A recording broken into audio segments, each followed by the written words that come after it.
Hello students, psychology subject में जो हमारी यूनिट चल रही है वो मेंटल हेल्थ और मेंटल हाइजीन के बारे में हम लोग पढ़ रहे हैं। अब तक हमने मेंटल हेल्थ और मेंटल हाइजीन के बारे में जाना कि मेंटल हेल्थ कैसे मेंटेन रखी जा सकती है और मेंटल हाइजीन के थ्रू कैसे आप एडिक्वेट मेंटल हेल्थ प्राप्त कर सकते हैं।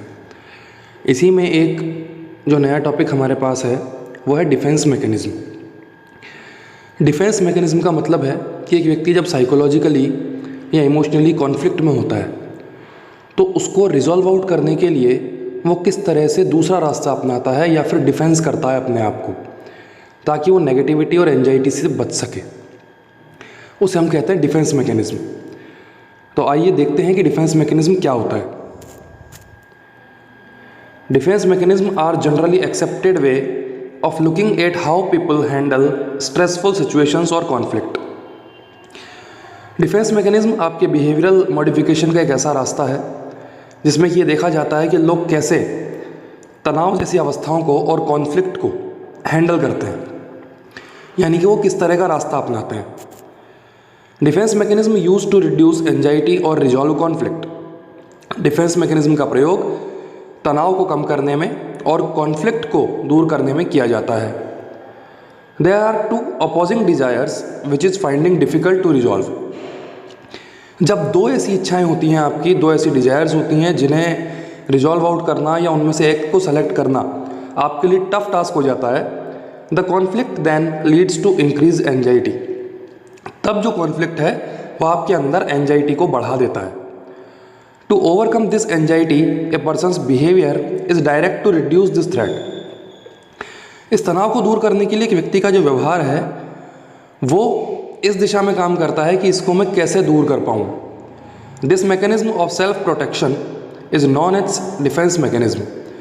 व्यक्ति द्वारा इस एंजाइटी और कॉन्फ्लिक्ट को रिजॉल्व आउट करने के लिए जो रास्ता अपनाया जाता है, एक तरह से सेल्फ प्रोटेक्शन का जो मैकेनिज्म अपनाया जाता है, उसे ही हम डिफेंस मैकेनिज्म कहते हैं।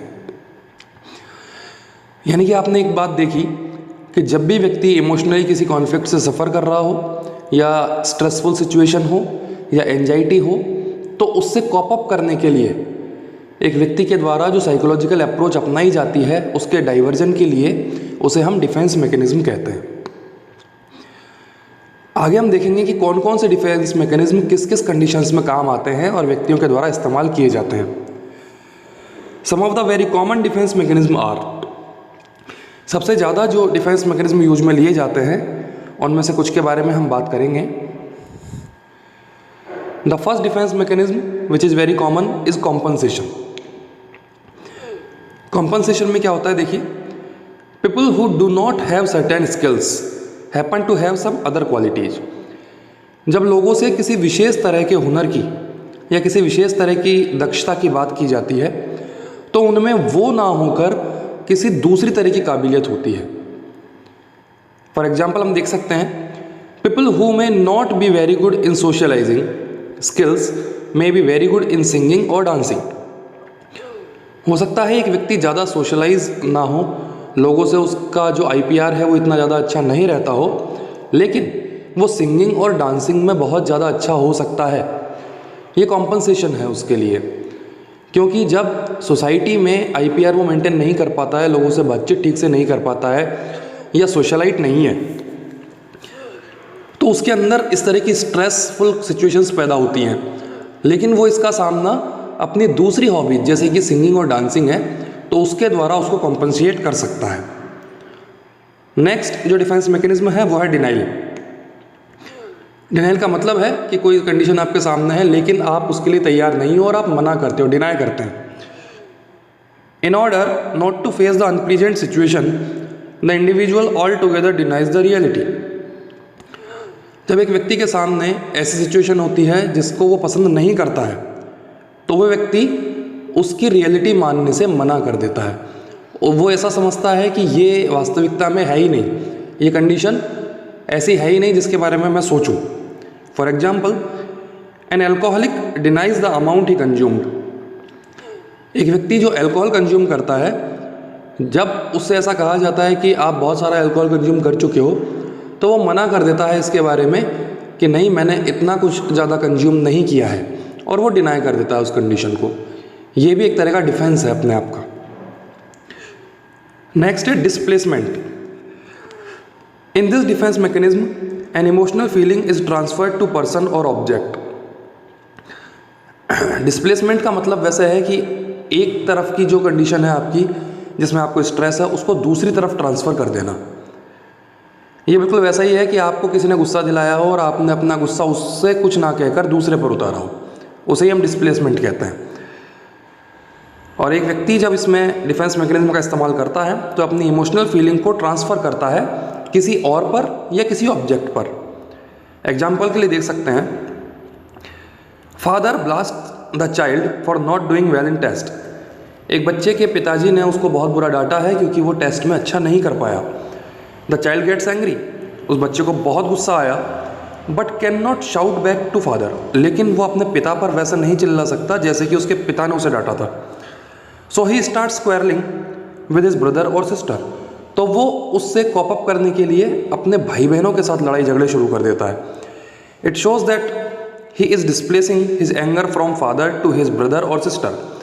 इसमें दिखाई देता है कि जो गुस्सा उसे अपने पिताजी पर था उसे उसने डिस्प्लेस कर दिया अपने भाई और बहनों पर। इस डिफेंस मैकेनिज्म को हम डिस्प्लेसमेंट कहते हैं। नेक्स्ट देखिए fixation. It refers to the point in an individual's development at certain aspect of the emotional development. इसमें एक व्यक्ति किसी एक फिक्स स्टेट में जाकर फंस जाता है।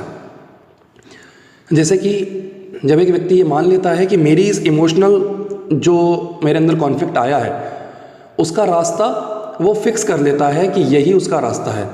अब वो नेगेटिविटी भी हो सकती है। जैसे कि देखिए इसमें alcoholic are believed to be fixed.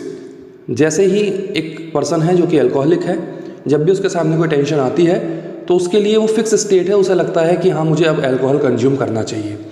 या जो भी व्यक्ति कोई भी किसी भी तरह का नशा करते हैं, उन्हें ऐसा लगता है कि अब मेरे अंदर कोई भी स्ट्रेस आया है तो वो मेरे उस नशा करने से दूर हो जाएगा, और वो इस फिक्सेशन में चला जाता है और सुखद अनुभूति महसूस करता है उस नशे को करने के बाद।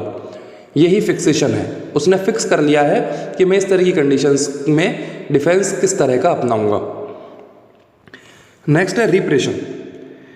रिप्रेशन का मतलब हम वैसे भी समझ सकते हैं अपनी भावनाओं को और अपनी इमोशनल फीलिंग को दबा लेना या कुछ नहीं कहना। Repression represents those memories, feelings and thoughts that are stored in the unconscious because their recall may be painful or fearful.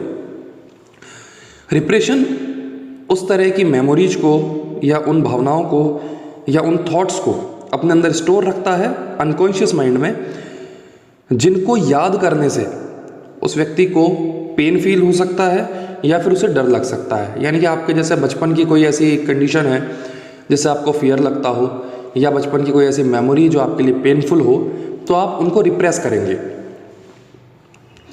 लेकिन इसके लिए वो कॉन्शियस होता है, उसे पता होता है कि ये कंडीशन मेरे साथ हुई है, लेकिन मैं उसे अब याद नहीं करना चाहता क्योंकि वो मेरे लिए डरावनी है या मुझ में नेगेटिविटी लेकर आती है। एग्जाम्पल देखिए इसका, a man is jealous of his good friend success. एक व्यक्ति है जो अपने मित्र की सफलता से जलन महसूस करता है, जेलस फील करता है, but he is aware of his feelings of jealousy. लेकिन उसे पता है कि हाँ मैं इस जो मेरा फ्रेंड है उससे जलन करता हूँ क्योंकि वो ज़्यादा सक्सेसफुल है। लेकिन ये व्यक्ति क्या करता है, उसके सामने कभी इस चीज़ को एक्सप्रेस नहीं करता, हमेशा इसको रिप्रेस रखता है, किसी और के सामने भी उसको एक्सप्रेस नहीं करता है, लेकिन ये उसके अंदर होती है और वो उसको दबा कर रखता है।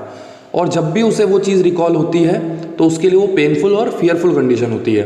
तो ये रिप्रेशन है, ये भी एक तरह का डिफेंस मैकेनिज्म है। नेक्स्ट है रैशनलाइजेशन। रैशनलाइजेशन का मतलब है कि अपने आप में ही किसी चीज़ के लिए, कोई कॉन्फ्लिक्ट के लिए, किसी स्ट्रेस के लिए अपने आप में ही खुद के ही लॉजिक और फैक्ट तैयार कर लेना, मतलब अपनी नेगेटिविटी को जायज़ ठहराना। It is frequently use to modify guilt feelings because the valid or true explanation produce feeling of guilt और एंजाइटी। मेनली इसमें क्या किया जाता है, अपनी गिल्ट फीलिंग को मॉडिफाई किया जाता है, क्योंकि पता होता है उस व्यक्ति को कि इसके पीछे की जो सच्चाई है वो बहुत अलग है और उसकी वजह से उसको गिल्ट और एंजाइटी फील होगी, इसलिए वो क्या करता है इस कंडीशन में, उसके लिए तर्क देना शुरू कर देता है या फैक्ट देना शुरू कर देता है। एग्जाम्पल देखिए इसका, ग्रेप्स आर सोर। आपने बचपन में सुना होगा कि जो मिला वो ठीक है, नहीं तो अंगूर खट्टे हैं। अंगूर खट्टे हैं वाली बात कहाँ पर आती है यहाँ, क्योंकि वो व्यक्ति समझता है कि हाँ ठीक है, मुझे ये नहीं मिला तो भी ठीक है, वो नहीं मिला तो अच्छा है क्योंकि वो था ही खराब। तो इस कंडीशन को क्या किया जाता है, रैशनलाइजेशन के थ्रू व्यक्ति अपने आप को डिफेंस करता है। जैसे कि आपने भी सुना होगा कई बातें, आप अगर टेस्ट में अच्छे नंबर नहीं लाए हैं तो लोग आपको ये कहेंगे कोई बात नहीं, अगले टेस्ट में ढंग से तैयारी करेंगे, इस टेस्ट में वैसे भी ऐसा कुछ था नहीं। तो ये क्या है, आप चाहते थे अचीव करना लेकिन आपको नहीं मिला, तो आपने उसके लिए लॉजिक क्या दिया कि हाँ ये टेस्ट उतना इंपॉर्टेंट भी नहीं था। Then the grapes are sour. Next इसमें आता है रिग्रेशन। रिग्रेशन में देखिए क्या होता है, रिग्रेशन का मतलब है कि जब एक ओल्ड मैन या एक एडल्ट पर्सन जो कि साइकोलॉजिकली और इमोशनली स्ट्रांग है, लेकिन वो फिर भी एक ऐसी कंडीशन में आकर फंस जाता है कि वो बच्चों जैसा व्यवहार करना शुरू कर देता है, इसे रिग्रेशन कहते हैं। इसमें देखिए, the return to an earlier form of behaviour or stage of development is called regression. अपने बिहेवियर की पुरानी स्टेजेस में चला जाना, मतलब आपकी एज के अकॉर्डिंग जो आपका बिहेवियर होना चाहिए उससे आप पिछले बिहेवियरल स्टेज में चले जाते हैं। For example, sometimes an adult throws temper tantrum and tears. एक वयस्क व्यक्ति, उसके सामने स्ट्रेसफुल कंडीशन है तो बच्चों जैसा व्यवहार करना शुरू कर देता है और बच्चों की तरह टेम्पर टेंट्रम्स दिखाता है। टेम्पर टेंट्रम का मतलब है जिद करना किसी चीज़ के लिए। बच्चे क्या करते हैं, कई बार अपनी जिद पूरी करवाने के लिए ज़ोर ज़ोर से स्क्रीमिंग करते हैं, लाउडली चिल्लाते हैं, फर्श पर लेट जाते हैं और बहुत ज़्यादा ज़ोर ज़ोर से रोते हैं। तो जब एक एडल्ट व्यक्ति ऐसा करता है तो इसे हम रिग्रेशन कहते हैं। फिर देखिए आइडेंटिफिकेशन। आइडेंटिफिकेशन का मतलब है कि एक व्यक्ति जो आपके सामने है, यदि वो सक्सेसफुल है तो उसकी पहचान को देखकर अपने आप को बदल लेना। देखिए इसमें क्या होता है, आइडेंटिफिकेशन गिव्स वन सेटिस्फैक्शन और compensation by identifying with others and their achievement. इसमें आपको आपकी पहचान बनानी होती है। आप चाहते हैं कि लोग आपको पहचानें, आपको जानें और आपने जो अचीव किया है उसके लिए आपको अप्रिशिएट करें। एग्जाम्पल देखिए इसका, after hospitalisation for a minor surgery a girl decides to become a nurse. मतलब एक महिला है जिसका एक छोटा सा ऑपरेशन हुआ है और वो वहाँ पर रहकर ये डिसाइड करती है कि मुझे भी नर्स बनना है, because she developed A desirable attitude found in people home she respect and admires. क्योंकि उसे लगता है कि जो हॉस्पिटल में नर्स थी, जो उसकी देखभाल कर रही थी, लोग उनकी काफ़ी प्रशंसा करते हैं, लोग बहुत तारीफ करते हैं उनके काम की। तो वो लड़की भी क्या करती है, आइडेंटिफिकेशन अप्रोच में जाकर बिल्कुल अपने आप को वैसा बनाने की कोशिश करती है जैसा कि वो नर्स उसके सामने थी। वो चाहती है कि लोग उसकी भी तारीफ़ करें और उसकी भी प्रशंसा करें। ये भी एक तरह का डिफेंस है, क्योंकि जब आप खुद में नहीं रहना चाहते, आप जो हैं उस पर आप बिलीव नहीं करना चाहते, लेकिन दूसरे की पहचान को आप अपना बनाना चाहते हैं, तो ये आइडेंटिफिकेशन डिफेंस मैकेनिज्म कहलाता है। नेक्स्ट देखिए, ओवर कॉम्पनसेशन या रिएक्शन फॉर्मेशन। इसमें क्या होता है कि एक व्यक्ति को जब कोई चीज़ बुरी लगती है तो वो उसके अगेंस्ट में ओवर रिएक्शन देना शुरू कर देता है। देखिए क्या होता है, anxiety and guilt feelings are repressed and they are opposite expressed. आपको किस चीज़ से तनाव होता है, आपको गिल्ट फीलिंग आती है, लेकिन आप उसके अगेंस्ट में ओवर रिएक्शन शुरू कर देते हैं या जो व्यवहार आपको नहीं करना चाहिए उसके विपरीत करना शुरू कर देते हैं। जैसे कि a woman who actually dislikes her mother in law.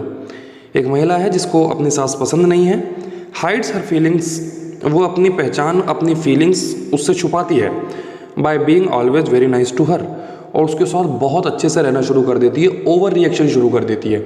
इसे हम कहते हैं रिएक्शन फॉर्मेशन, कि एक क्रिया के लिए आपने प्रतिक्रिया तो दिखाई लेकिन बिल्कुल ऑपोजिट, जो कि आपके मन में नहीं है लेकिन आप वैसा बनना चाह रहे हैं।